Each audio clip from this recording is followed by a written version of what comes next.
Денес имаме чест да разговаряме со кандидатката за градоначелник на град Скопје од редовите на СДСМ Каја Шукова. Господи Шукова, добре дојдовте во нашата редакција. Ви благодарам што прифатите поканата. Благодарам за поканата. Секогаш треба да се презентира она што им се нуди на граѓаните. Треба да ве запознаат и како личност, а треба да ве запознаат и како некој кој што сака градот и сака да направи што повеќе за градот. Така, точно на таа тема. Јас овој интервју би сакал да го будам како млад човек, кој што сака да ве запозна како кандидат. Не се спремав нешто посебно околу вашата биографија и така имам намера да го водам интервјуво, а низ интервјуто се надевам дека и вашите потенцијални гласачи ќе ве запознаат и вас лично и вашите политики. Кажете ми која е Каја Шукова? Родена сте во Скопје, така? Родена сум во Скопје во 1970 година. Горда мајка на две керки. Си го сакам и почитувам семејството и мислам дека тоа е основата ако сакате да се изградите како добра личност. Професионално долги години во Министерството за животна средина со технички бекграунд, технолошко-металуршки факултет, многу ми помогна во животот тоа што студирав на факултет кој што имаше многу предмети од многу области и не подготвија, сметам дека не подготвија за добри кадри и многу ми е жал што многу мал дел од младите денеска се запишуваат на тој факултет, бидејќи сметам дека нуди сериозни можности. Професионално долги години веќе во сите подобласти од областа животна средина, бидејќи таа подразбира многу сфери, и отпад, и води, так, и природа, и воздух и така натаму. Од кој дел на Скопје сте? Јас сум од Тафталиџе, родена сум и порасната во Тафталиџе и целиот свој живот во Карпош. Так. Еден период всушност бев во Хром, во Ѓорче Петров, потоа повторно се вратив во Карпош. Скопје тогаш и Скопје денес има голема разлика. Многу ми е жал се изгуби малскиот живот. Многу помалку луѓето се дружат во своите домови, во своите градини. Јас паметам, ние пораснавме во населба каде што немаше огради помеѓу куќите со нашите соседи. Так. И постојано си разменувавме од добро утро до добро вечер, до заеднички кафиња, заеднички дружења со децата. Беше многу поинакво. Најверојатно начинот на живот, темпото го промени и начинот на однесување, што за мене ми е многу жал. Меѓутоа, Скопје се уште ја има драшта, нели, за сите нас, особено што сме родени во Скопје и што си го сакаме, така да мислам дека никогаш не е изгубена надежда за Скопје, може да биде секогаш многу побаво и подобро. Велите самата за себе дека сте техничка личност. Имате работено на голем број проекти, бевте и министер. Кажете ми, кој е вашиот сигничер проект? Нешто што самата за себе може да го издвоите, што велите, ова е некаква круна во мојата кариера и сум многу горд на тоа. Јас не сакам луѓето да ме препознаваат како личност која што била министер. Мислам дека тоа е најмалку битно во целиот процес, кога ја градите својата професионална кариера. Работев на многу проекти, вклучително, особено да речеме во делот на пречистувањето на отпадните води, бидејќи бев координатор, значи за тоа и не го поврзувам со функцијата министер, туку со професионалното искуство, да речеме пречистителната станица во Волково, која што функционира со години во Скопје, пред да ја предадеме на водовод и канализација, пречистителната станица во Гевгелија, во Кочани.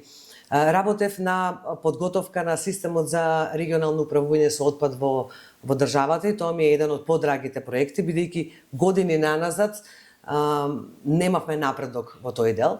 Заедно со Европската банка за обнова и развој, мислам дека подготвивме многу добар проект кој што како го подготвивме и почна да се реализира, така да речеме, веднаш и обезбедивме и грант пари за тој проект.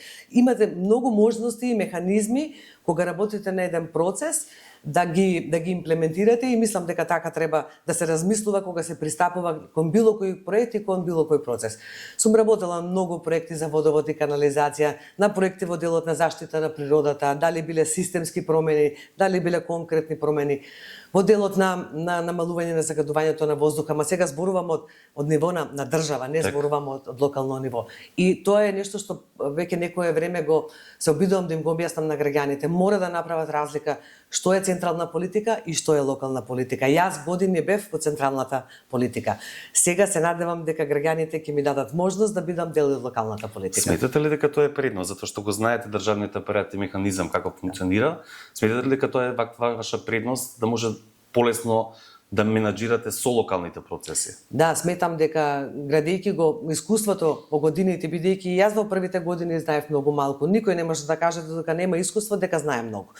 Меѓутоа, со времето го градев својот капацитет, го следев процесот, да речеме, и на децентрализација. Знам кои се слабостите на општините пред 20 години, кои се пред 10, кои се денес.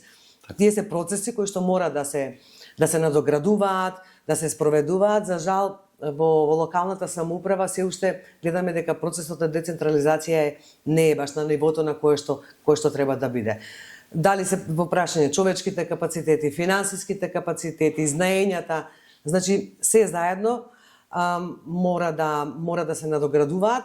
Мислам дека централната политика може да им помогне, им помага секако на локалните самоуправи. Годиниве наназад дури превзете на своите плеќи голем дел од не надлежностите, туку решавањето на проблемите, бидејќи виде дека голем дел од локалните самоуправи не можат тоа да го направат сами. Мислам дека тоа треба да се промени. Мислам дека општините треба да станат појаки, поодговорни, треба да почнат заеднички да делуваат. Значи не може секоја општина, земете пример помала општина со 5-6 жители. Не можете да очекувате дека таа општина може да го има целосниот административен капацитет за да може да ги спроведе сите закони. Не само во животната средина, зборуваме генерално. Мора да има здружување, мора да има меѓуопштинска соработка, а за градот Скопје една и најважна работа. Градот Скопје мора да соработува со сите 10 општини и мора да се води една заедничка политика. Не може една општина да има една политика во имплементација на законите, друга општина да има друга. Мора да биде унифицирана и мислам дека тоа е една од промените кое што ќе донесе подобро функционирање на администрацијата и генерално на град Скопје, ама само заедно со сите општини. Сметате ли дека ова катастрофално функционирање на Скопје во изминативе 4 години се должеше на некомуникација, на политичка нетрпеливост или на незнаење, или можеби комбинација од се? Комбинација од се, меѓутоа особено заради надмудрувањето помеѓу градот и помеѓу општините и обидот да се дистанцираат од актуелната градоначалничка ВМРО ДПМН, да се дистанцира од актуелната градоначалничка, која што всушност ја донесе за градоначалник на град Скопје. Видовме во овие 4 години тотална некомуникација помеѓу градот и помеѓу општините. Меѓутоа видовме и тотална нефункционалност на Советот, кој што го предводеше со мнозинство ВМРО ДПМН. Голем дел од програмите и активностите што сака и што мора да ги спроведе градот, мора да поминат низ Советот. Мора да се донесат одлуки на Советот. Јас не сум сретнала друг пример ни во Македонија, ни пошироко, да една одлука која што ја предлага градоначалник, во случајот одлуката за набавката на автобусите, 24 или 5 пати да не може да помине на Совет. Тоа значи дека прво имате некоординација, второ имате несогласување, несоработка, ама покажува и нешто друго, дека нешто не функционира во системот на локалната самоуправа. Значи ќе треба да се пристапи кон сериозни измени на можеби и на законот за локална самоуправа. ВМРО ДПМН во моментот предлага нешто, го стопираа тој процес, најверојатно не им одговара пред изборите. Меѓутоа мислам дека тие измени што се многу мали, паушални и козметички, убав израз, козметички, да. Мислам дека треба да се размислува за улогата на советите, како да се зајакне нивната работа, како да има одговорност ако советите не функционираат како што треба, значи не само улогата на градоначалникот и одговорноста на градоначалникот, туку и на советите. Очигледно дека законот треба да има сериозни промени. Така. Ајде да влеземе во една тешка тема, смрдлива тема, ќе ја речам. Вардариште. Неколку дена поред граѓаните на општина Аеродром, на Кисела вода, Лисиче, Ново Лисиче, се на протести. Затоа што Вардариште е тема која што очигледно не згаснува. Само се чека меѓу период, да речеме. Сите ветуваат нешто. Вашиот, ајде да речеме, најсилен против кандидат Орце Георгиевски вели ќе го расчистам Вардариште, ќе го направам пак. парк. Ви имавте многу остра изјава на таа тема, рековте парк не може да има. Зошто не може да има парк? Да, и се уште стојам на таа изјава и сметам дека не треба на тој начин да ги манипулираме граѓаните. Може ли конкретно да објасните во што се состои манипулацијата? Апсолутно, значи вака имате локација која што до 96-7 година беше градска депонија. До изградба на депонијата Дрислас, што значи дека на таа локација вие имате огромни количини на ѓубре, проценките се некаде околу 2 милиони метри кубни ѓубре. Тоа е метар на метар, 2 милиони такви коцки. Да. И проценките се дека тоа оди од 10 до 12 метри во длабочина. Секако се има и поврзаност со подземните води. Скопје знаеме дека лежи на води, значи таму имате сериозни процеси, производство на гасови, односно метан, кои што можат во секое време и да експлодираат. Значи комплексен е процесот. Значи имате контаминирана локација. Било која контаминирана локација вие не можете да ја исчистите за 1 година, за 2 години, за 5 години. Тие се долги процеси. Имате контаминација на почвата, имате контаминација на подземните води. Илузорно е да кажете дека за 1 година таму ќе го порамните земјиштето, ќе засадите трева, ќе направите патики, ќе направите Сега да кажете дека кога ги пуштиме децата таму да играат, потенцијално ќе играат на контаминирана и канцерогенна површина? Апсолутно. Значи, процесите на деконтаминација траат долго. Тие се така наречени хотспотови или жешки точки. Такви во Македонија за жал има повеќе. Најголемиот дел се од индустријата. Ова е од депонирањето на отпадот. И затоа и таа студија што се спомнува, еве гледам денови спомнуваат и експерти, има луѓе кои што има познавање во таа област и треба да се искористи нивното знаење. Пред 10 години што е правена, таа вели од прилика што треба да се направи, меѓутоа не го нуди финалното оптимално решение. Тоа треба да се доработи. Меѓутоа кажува вака: имате од 40 и неколку хектари колку што е таа локација, 20 се контаминирани, да речеме има на нив ѓубре. Таа локација треба да се со времето ревитализира, деконтаминира, да се работи на неа, да се постават системи за зафаќање на гасовите, значи на метанот, да се направи изолација према подземните води. Значи постојат начини, тие се познати техники и на европско и на светско ниво, ние само тоа треба да го примениме. Таа локација да се затвори, паралелно да се направи нова современа претоварна станица. Бидејќи кога ќе кажете, одам да го затворам Вардариште и правам парк, вие им должите одговор на граѓаните на Скопје. Што ќе се прави со претоварот на отпадот? Сака да кажете, треба да најдеме нова локација за постоечкото ѓубриште? Апсолутно мора да има претоварна станица. Значи, и каде ќе го носиме тоа ѓубриште? Планирано е, значи сите анализи покажуваат дека треба да биде на Вардариште, ама да се направи бидејќи поголем е опфатот на Вардариште, да се направи на чиста локација каде што ќе се направи претоварна станица по европски методи. Така значи, дека би се рециклирал тој материјал? Меѓу другото треба да се спроведува рециклирање. Јас и тоа го зборувам веќе во неколку наврати, го зборувам и години наназад, да го намалиме количеството на ѓубре кое што финално го депонираме на депонијата. Прво да го намалиме она што финално ќе дојде на претоварната станица со предселекција граѓаните пред своите домови. Дали ќе биде тоа во канти, дали ќе биде во контејнери. Имаме во моментов ситуација која што не ни е во интерес на сите. Еве пример. Јас пред во зградата каде што живеам, имаме канта за комунален отпад и имаме жолта и плава канта која што треба да ставаме селектиран отпад. Во моментов едно возило на комунална хигиена доаѓа и го прибира отпадот на сите три канти. Тоа не е процес на селекција. Да, тоа не е процес на селекција. Што значи дека краткорочно, да речеме за година, две, може да се направат нови услуги кои што ќе ги нуди комунална хигиена. Прво да направиме раздвојување. Еден ден доаѓа комунална хигиена на вашата улица или 2 дена во неделата, се продуцира поголемо количество на отпад, со еднаш во неделата е малку и ви го собира само комуналниот отпад.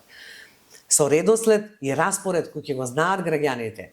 Во вторник, пример, доаѓа, значи во понеделник го собира комуналниот отпад, во вторник доаѓа го собира отпадот од пластика, во среда доаѓа го собира отпадот од хартија, алуминиум, стакло и што е да е. Меѓутоа, за да го направите тоа, вие мора прво да имате места каде што тој отпад ќе дојде и ќе се ќе се селектира, така селектираниот фактички ќе се прибере. Дали ќе се даде на колективните постапувачи кои што се сериозен партнер во државата? Законот, нашите закони го предвидуваат тоа. Како пакомак да речеме. Знаете, тие имаат иницијативи повеќе од 10 години, мислам дека сега брзо ќе слават 15 на години. Значи, они беа партнер на државата и на општините во намалување на количините на отпад. Како пакомак има уште дузина колективни постапувачи кои што работат со хартија, кои што работат со отпадно масло. Разбирате, сите типови на отпад се опфатени. Што значи дека вие поставувате едно системско решение. Градот соработува со граѓаните, соработува со колективните постапувачи, прави систем како отпадот, различните видови на отпад ќе ги прибере и ќе ги преработи. Можете да направите и како град, да речеме, дробилка за градежен шут.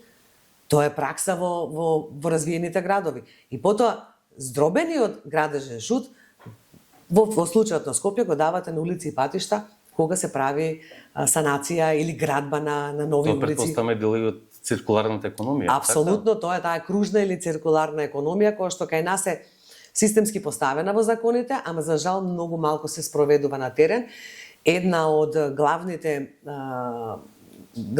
иницијативи фактички и активности на мојата програма за овие локални избори секако ќе биде и циркуларната економија. Так. Помалку отпад да се депонира, да го третираме отпадот како ресурс. Така. Низ одговорите ги спомнавме автобусите во Скопје. Контейнерите не се ставени секаде по улиците, едва и граѓаните, поготово во општините Карпош, аеродром, новиот место каде да паркираат, не пуште плюс контейнери да им ставиме. И сето тоа е врзано и со јавниот превоз. Гласен поддржуваш сте на проектот БРТ. Да. Како?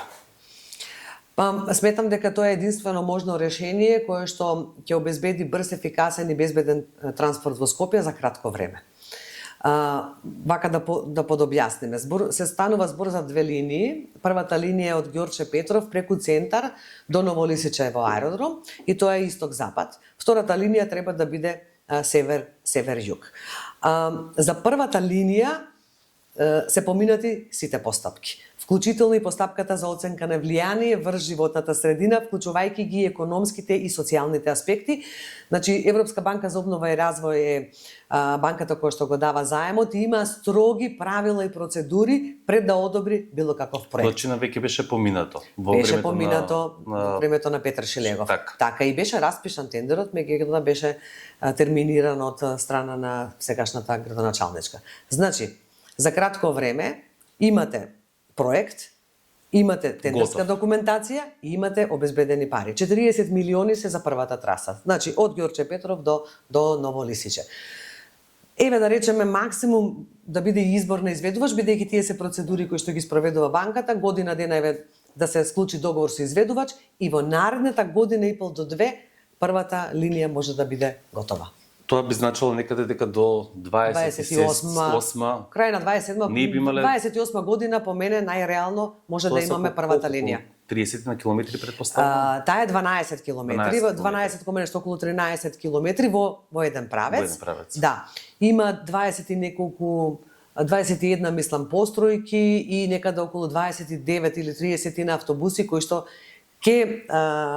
ќе возат на 3 до 4 минути. Може да замислите колку брз превоз е тој. Како и во поголемите метрополи. Да, и таа ќе биде централна линија фактички која што ќе ги прифаќа останатите автобуси кои што ќе доаѓаат, кои што нема да бидат дел од БРТ-тот, туку ќе бидат останати автобуси кои што мора да бидат веќе еколошки, дел имаме, ама дел од флотата, да речеме, на ЈСП и на приватните превозници. Так. Не само на ЈСП, мора да се обнови. Значи, таа ќе биде централна и сите ќе доаѓаат фактички до централната линија и од тука ќе биде трансферот на патниците.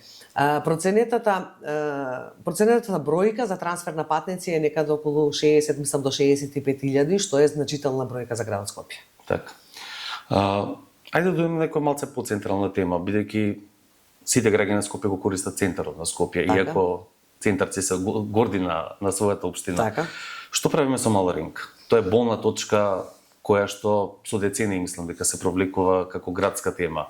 Сите ја користиме, меѓутоа треба да постои некаков хаб на урбано живење за граѓаните. Кој е вашиот став за тоа? Да, јас мислам дека треба да се воспостави мал ринг и нема да зборувам на памет, имам податоците и не сакам да импровизирам. Значи тоа е секако во централното градско подрачје и планот за мал ринг е фактички да прерасне во пешачка зона. Сега првата интервенција е, значи тоа ќе биде специјален режим за возила и на жителите, мислам, нема да бидат запоставени, секако таму живеат, мора да имаат каде да се паркираат. И што е планот? Да се затвори улицата Димитрije Чуповски, значи од Палома Бјанка до Порта Македонија. И тоа е во должина од 400 метри. Тоа е популарен рекорд. Така. И тоа да биде партнерно уредено, средено, пешаците да можат слободно да се движат, оние кои што живеат тука да имаат пристап до своите домови со своите возила. Значи тоа е пракса која што се спроведува во развиените градови. Да, тоа го примете во Тирана, во години назад. Па впрочем и во нашето соседство веќе, да не зборуваме за западните земји. И сега фактички вака вели мал ринг.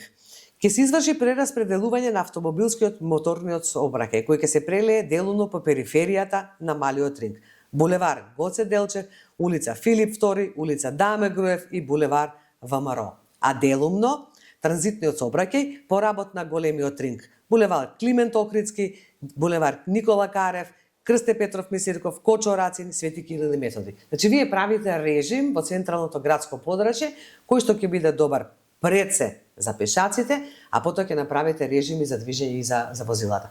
И мислам дека ова е проект кој што е изработен години наназад, беше и во времето на Петр Шилегов, треба да се спроведе, и мислам дека и од еколошка гледна точка и од безбедна гледна точка потребно е ваквото нешто на Скопје. Па да, многу често се случува туристите кои што точно или се шетат на улица Македонија, музеј на град Скопје, плоштад, па ги имат оние гужви баш на рекорд, па некој ќе претрча и така натаму. Да, особено ако сакате да станете туристичка дестинација, мора да обрнете внимание на одредени работи. Гледаме дека се повеќе туристи доаѓаат во Скопје, меѓутоа и они ги идентификуваат недостатоците на градот.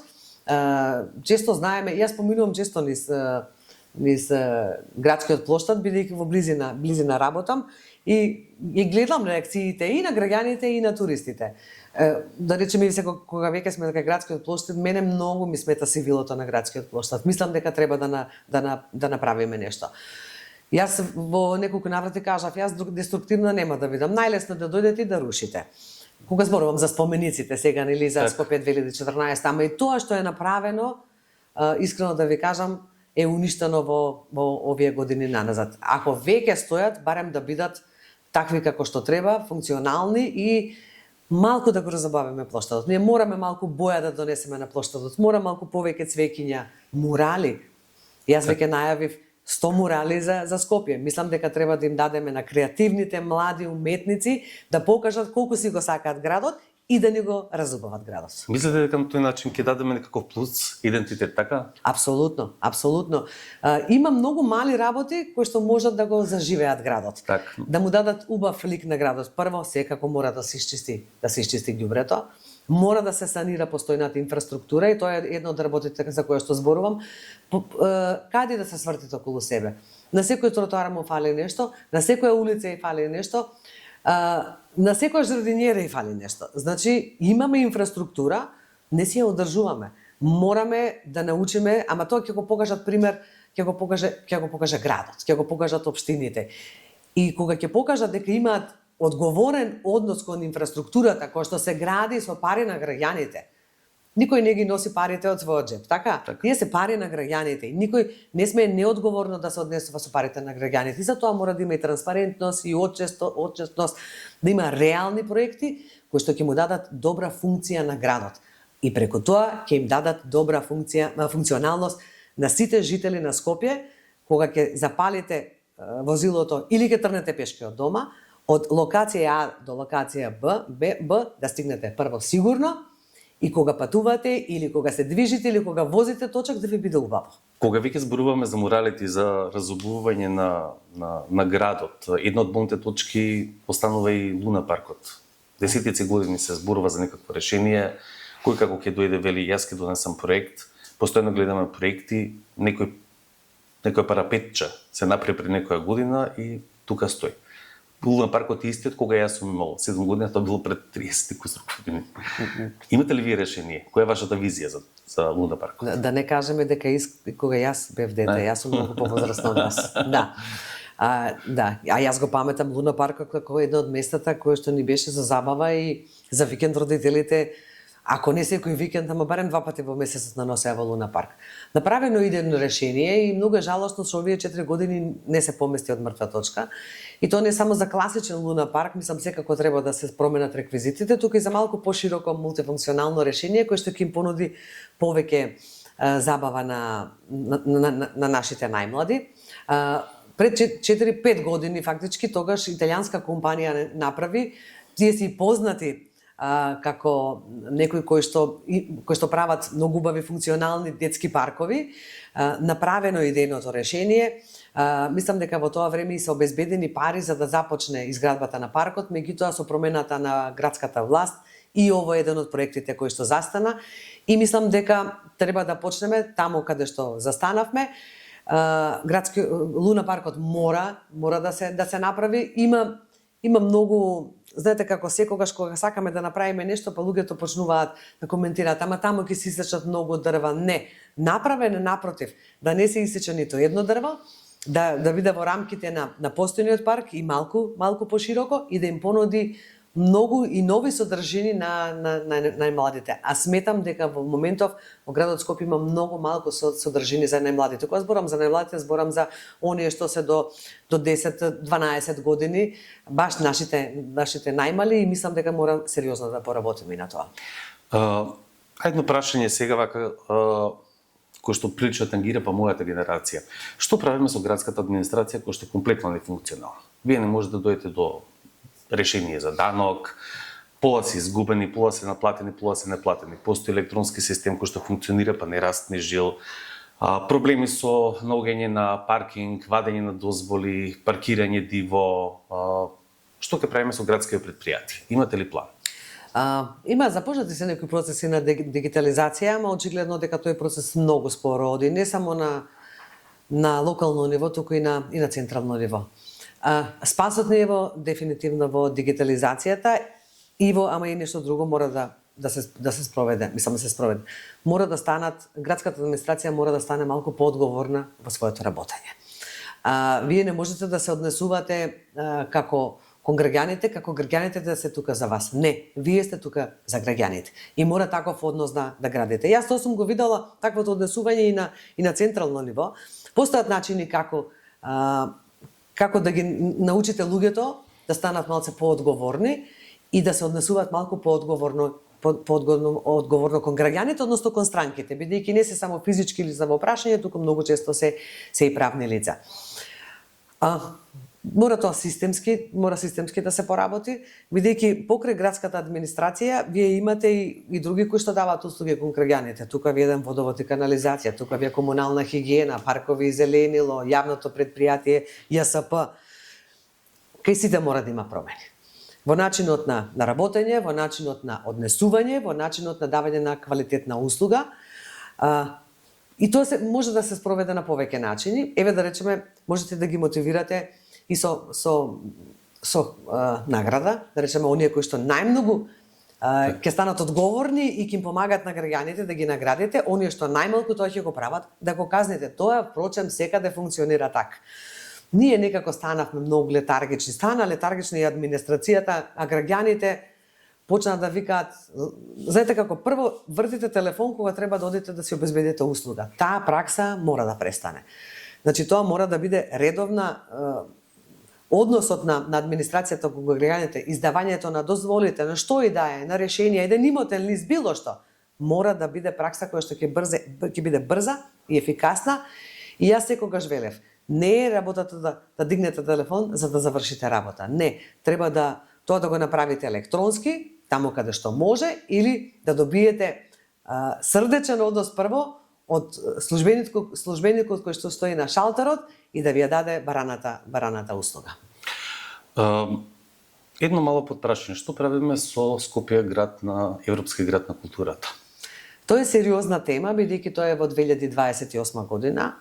Се намачевме да станеме град на културата 2028 година. Може ли малку да појасниме за оние кои што не гледаат што значи тоа? Тоа значи дека Скопје ќе биде центарот на културата во 2028 година. Континент. Така и тоа вие мора да го покажете. Еден од проектите во Скопје 2028, мислам, град на културата е универзалната сала. Значи ние универзалната сала мора подитно да ја решиме. И не е само универзалната сала, вие имате еден младенски културен центар или повозрастните го паметат Дом на млади 25 мај. Тотално е нефункционален во моментот. Значи може да дава содржини на граѓаните. Јас сум пеела во хорот во 25 мај. Тоа било место каде што сме се дружеле, многу убаво сме се поминувале, каде што имало па и дискотека, хард-рок. Така, да. Да, имало мандолински оркестар, имало хорови, имало се. Разбирате? И значи точно се знае кои од објектите ќе треба да бидат ревитализирани и за да можеме да се прикажеме добро во 2028 година. Немаме време. 3 години се во прашање, неполни 3 години се. Имате тим кој што работи на таа тематика. Апсолутно, имаме и комисија за култура, имаме многу ни се придружија и дадоа своји коментари, своји забелешки, своји проекти. Делот на културата за град Скопје е веќе завршен во програмата за град Скопје, така да ние имаме решение. Меѓутоа, ако не се соработува помеѓу централната, локалната власт, градот Скопје и општините, нема да постигнеме ефект за Скопје 2028. Ке се посрамиме како што се посрамотивме со Младинската олимпијада. Значи мораме сите заедно, ако сакаме да покажеме дека сме функционална држава, дека имаме функционални општини, мораме да работиме заедно. Мојот впечаток до сега е дека постојано употребувате фрази заедно. Дали тоа значи дека вашиот став ќе биде понудена рака кон сите, соработка наместо конфликт? Апсолутно, јас така функционирам и сите години наназад, и кога не извршува функции во Министерството, и кога ги извршува функциите во Министерството. Јас сметам дека кога зборуваме вака за локалната власт, не е битно кој е градоначалник на општината. Битно е дека во општината живеат граѓани. Не е битна нити нивната политичка припадност, нити верска, нити етничка, нити родо, никаква. Во секоја општина има граѓани и према сите треба да се однесувате подеднакво. Ако некој градоначалник од вашата спротивна политичка опција, тоа не значи дека не треба да имате соработка. Впрочем, јас тоа и го покажав и кога бев, да речеме, државен секретар и министер. Јас им помагав на сите градоначалници, без разлика од која политичка партија доаѓаат. И секогаш велев, во вашата општина живеат граѓани. Не е битно вие од која политичка партија доаѓате. Направете добро за сите граѓани во вашата општина. Мора да се соработува. Не постои друг начин. Така. И за крај. Првите 100 дена, што ќе правите доколку станете градоначалничка? Или мајка на градот, може ли така да рече? Може, секако. Мора прво да се исчисти градот. Тоа е нешто што за најкраток може да се направи. Мене лично многу ми сметаат и мислам дека ќе треба да тргнеме од таму инфраструктурата, односно опремата за отпад. Погледнете на што личат градските контејнери. Така. Значи, постои начин како тоа да се направи брзо и ефикасно. Значи, мора да се исчистат тие се зараза во градот. Мора да се исчистат и камионите на комунална хигиена. Значи, дали тоа до технички интервенции или само чистење. Значи, голем дел од нив поминуваат по градските улици и оставаат истедок поради нив. Истедокот е зараза. Значи, прво мора да се исчисти отпадот, ќе мора да се направи брза акција и на комунална хигиена, ќе побараме и помош и од други партнери. Може би општествено одговорните компании ќе сакат да помогнат. За се постои начин. А сознанијата ми се дека јавните предпријатија во Скопје се во многу лоша состојба. Да не зборуваме за финансискиот аспект, тоа секако е многу лошо. Меѓутоа и во однос на кадрите, и во однос на луѓето кои што работат, и во однос на опремата. Така да, максимално со она што во моментот го има, мораме да исчистиме опремата, да ги исчистиме улиците и да го подигнеме целиот отпад. Ама тоа не е решение. Тоа е еднократно. Ако не воспоставиме систем од подигањето на отпадот до негова селекција, намалување на количините, кои што ќе стигнат во претоварната станица и финално кои што ќе стигнат во Дрисла, не сме направиле ништо. Ова е кратка интервенција. Системски мора да ги подобриме сите процеси. Значи и во отпадот, и во снабдувањето со вода, 60% загуби има системот за водоснабдување за Скопје. Тоа е ужасна бројка. Значи, до 5 до 10% може да се толерира, се понатаму е премногу голема бројка. Во делот на природата, матка, водно, чекаат со години процес на нивно прогласување за да можеме да ги заштитиме загадувањето на воздухот. Мислам дека доаѓа зима веќе. Доаѓа зима, да, и секогаш се потсетуваме пред да дојде зимата, нели? Постојат мерки, ама само заедно. Градот со граѓаните, со компаниите, со сите кои што сакат да бидат одговорни, можеме да направиме многу повеќе за Скопје. Господин Шуков, ви посакувам среќа и ви благодарам за интервјуто. Ви благодарам и на вас.